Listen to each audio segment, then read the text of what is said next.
And that's my opponent. I'm playing the boy EB. I'm playing Mo Moody. He won the PS3 challenge for the Game of the Week challenge with the Virgin, and then Mo Moody won the 360 side of things. So we are about to lock up with these gentlemen. All right, so it's that time of the night, guys. Our Virgin Gaming tip of the week. It was submitted by Obi-Wan1. He wants to know what is the best way to keep very fast receivers from getting behind the defense and the safeties. Last year, we used a lot of cover 4, as we showed with the deep corner defense. But this year, can anything be done if your CBs and your safeties are not fast enough? So a perfect question here to look at on the Sony PlayStation 3. We have a great formation, as I just showed, like snugs or spread. What happens when Deshaun Jackson gets matched up on Mike Jenkins in the slot? Can he hang with him this year? And what are some tactics you can use to slow that guy down? We always like to, I like to have a man press situation if you can press them. So that's one thing I like to key on. The other part I like to key on is making sure you have guys deep. You mentioned last year called cover 4. There's a reason called cover 4. Cover 4 helps protect the deep part of the field.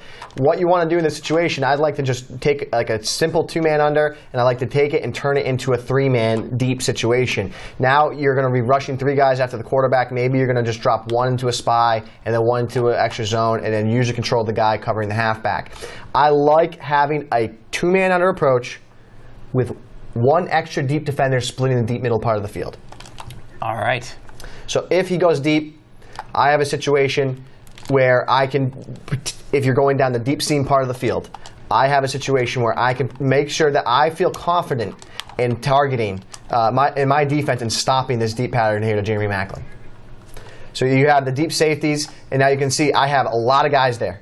So I tried to pull the right safety. So if this was 2-man under, I'm hoping that Riley Cooper on the far outside right can draw attention, as he does a little bit. But as we see, Sean Lee is getting deep. Sean Lee's an elite player, very good speed. Didn't have great block shed against Golden Tate, but that's another side of the story. Did not. And here we have to kind of lead it away from Lee, and the other player now comes into play as Cooper gets deep. You have to get Cooper deep, otherwise that safety's going to stay up and defend Maclin. So what can happen if you didn't have Lee there is, I know you guys have, this has probably happened to a lot of you right now this year. You called 2-man under, you felt confident, you thought your defense was in a great situation, they threw an inside pass lead, clicked on, and your man defender got roasted over the middle of the field. If you drop a defender over that deep middle like we just did there, create a 2-man under, a 3-man under, if you will, shell, you should be able to have great success. And where we're getting this extra defender from is we have a 3-down lineman instead of the classic 4-down dime look. From quarters. We are having an extra guy here in quarters. Maybe they forgot how to bump Deshaun Jackson. If it's a specific guy, if they're playing with the Bears, they only have Hester. Right. You can stand in front of Jackson if he's not going to be pressed. You know you're getting a press here for most of the guys, but maybe in the slot. Chuck them. And then you try and ball hawk there. But you're not beating him deep is the key. You don't want Deshaun Jackson. You don't want your speed guys making those type of catches. You want your Colstons and your Grahams making those catches. You should place them on a streak. Yeah. So here's Deshaun Jackson on a streak pattern going deep. You press him, slow him down. Hopefully your rush gets there. And as you can see, took a hit. Took a hit. Deep. And look how many guys are in the middle of the field there. So that's the idea, is you have 1 extra defender to defend that middle part of the field. I'm a big fan of, well, that's where a lot of guys are targeting this year on the offense side of the ball, is even if you're playing 2-man under, they're sneaking in that lead pass in the middle of the field. Well, if you drop an extra defender deep in that middle part of the field and play a 3-man under, you should have better success stopping all those deep seam routes. And using the cover 4 with the extra man deep in the middle, and then playing short 5, right, is a good way to go. So if you are playing with one of the teams that has some slower secondary players, don't be afraid. You can still lock up against the deep routes this year, specifically against the spread and the snugs attacks that you're going to see guys like using the Eagles and are really going deep. But it should not be a problem this year with plenty of 2-man under and a couple of the adjustments we just showed you. That's your Virgin Gaming tip of the week. On the line right now, as I had mentioned, we have the first ever qualifier of the Virgin Gaming Challenge Series for this season. Can you talk a little bit about how fast you qualified? Did you just run right through your rounds? What was it like to be the first person? I mean, you hopped right on, right?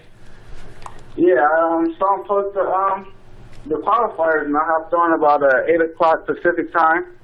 That's 11 o'clock East Coast time. So I hopped on there, and I qualified in about 2 hours. I didn't finish any of my games. I finished them off before the fourth quarter. So I breezed through it pretty quick. So it looks like I'm prepared for Vegas. Absolutely. Wow. Now, what team were you going with? Did you have, did you maybe spend a week figuring a scheme out, or were you kind of still like learning the game at that point? What'd you go with? Yeah, I'm still learning the game, but I had, a little scheme that I was working on and using in like the Virgin Gaming tournament. So I've been using the Indianapolis playbook, and it's been working pretty cool. I have a pretty nice I-form tight scheme, so that pretty much worked out for me. And defense is a little shaky, but well, for me it is, because I consider myself like a top player, so it was kind of shaky for me, but it got me through the qualifier, so I guess I can be satisfied with that. Absolutely. Chubb, got a question here for you. Now, you're one of the first qualifiers for the Virgin Gaming tournament on the PlayStation 3, and want to ask a question for you. Are you a run-first player, or are you a pass-first player? I know a lot of guys out there want to hear from an elite player. What type of offense do you run? I'm usually a pass-first player, but like I said, I'm still getting used to the game.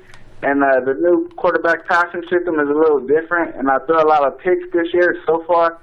So I kind of run the ball out of an I-form type scheme, and I kind of run and pass, just mix it up, try to milk the clock and keep the opponent on his toes by audibling and stuff like that. So it's kind of a run first this year, but I'm pretty sure I'm going to get to my passing later.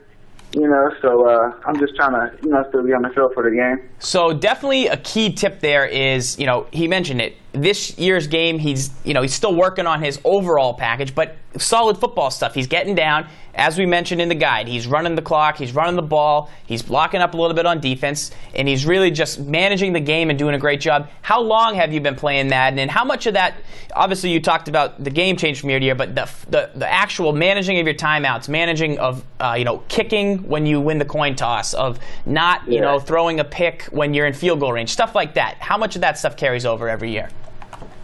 It carries over. It's a big, big part of the game. Like, usually you want to receive the ball, score first and stuff like that, but now when you play against, like, top guys, you have to play very smart, because it can come down to the wire, like a 2-point game, 3-point game.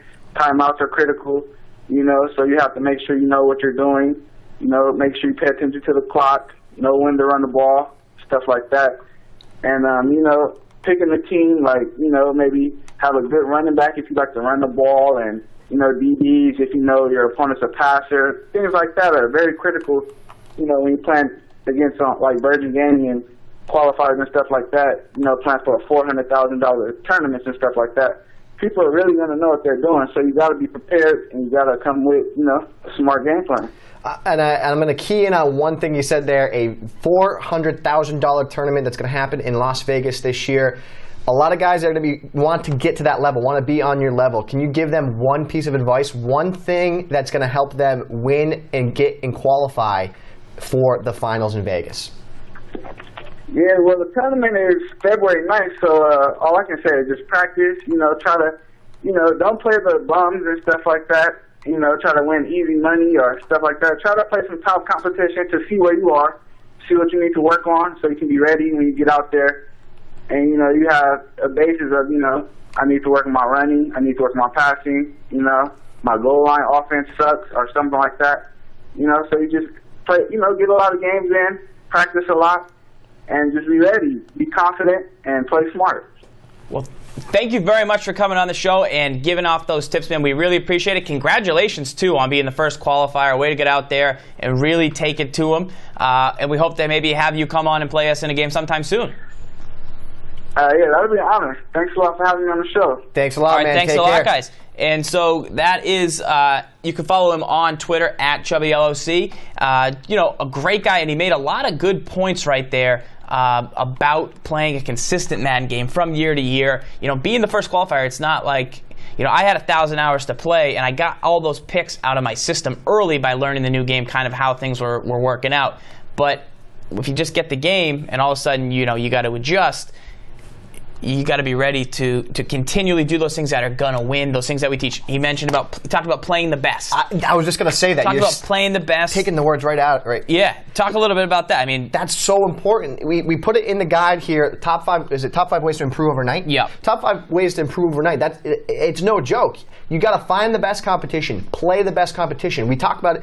How are you going to do that? Well, first of all, you can play games on the Virgin Gaming. You know, PlayStation 3 in there. You got to get on that PlayStation 3. That's tip number 5. Tip number 1: establish a power run game. Play the best. And then we have use elite teams. That was a Zan tip a couple days ago. Yep. Establish a power run game. Work on user control. Practice.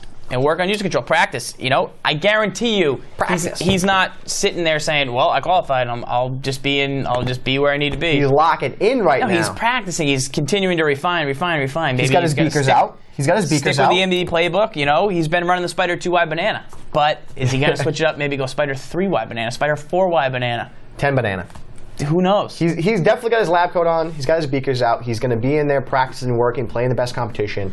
That's definitely a way to get better at this game. So that's what it's all about. And if you want to play in the Virgin Gaming tournament and you want to try and qualify, if you bought your game at GameStop, you got a free code. And if you don't, or you need another free code because maybe you lost, because you can qualify, you can try and qualify as many times as you want. Go get some NOS. You can buy as many NOS cans as you want. Pound NOS. Like I said last week, buy a can of NOS, you get a free qualifier. Drink it, enter the code, play all night. So until you win. That's the way to go, realistically, is just probably stick with the NOS and just... just get wired up. And just get locked in, just in the zone. Little heat here. In motion here. The quarterback's hovering out instructions. Second down and 9. Looking to the right side and throwing. Oh, really? Pressure got in. He got the corner out behind that dreaded hook zone. Behind it. So Gibbs goes down 7-0. So he was playing everyone back, and he was just giving me that. He was saying, here, take this. You know what I mean? And so that's a situation where, you know, I'm not gonna force anything. I'm not gonna force a pick. I'm pretty close to field goal range. I need to make it a one-score game. So that's why I just go all out there and just go all halfback dressing. That's what he was giving me. So that's the move of why I went there and did that. And touchdown, Farrell. And I squibbed it right. Is he gonna bring it right? No. He's gonna throw into double coverage, picked by Arrington. Go. Okay, Gibbs has 2.5 minutes. He's gotta still get in the end zone. Calling something out. They'll go ground. Hold that block, kid. He's Jamps. in the clear. Expecting a run. It's all checking out. Looking for a receiver. Throws it to Hernandez. One-handed touchdown. Out of control. That's why you work on those kids. That has his team's attention here. After the long gain, let's see what they do here. Pick! Let's go! Let's go! Go Chandler! Go Chandler! It's your birthday! It's your birthday! It's your birthday!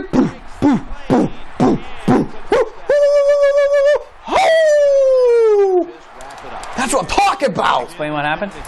So, what happened in there was I sent the two-man pressure both sides, and he was alarmed because the pressure came in because he blocked his halfback and he still came in. And so he wasn't ready for the second guy to come. He went to throw it late because his read was coming across the field. And what happened, obviously he got hit, and I got to lock this guy down right here quick. Whew. What happened? Was it pick?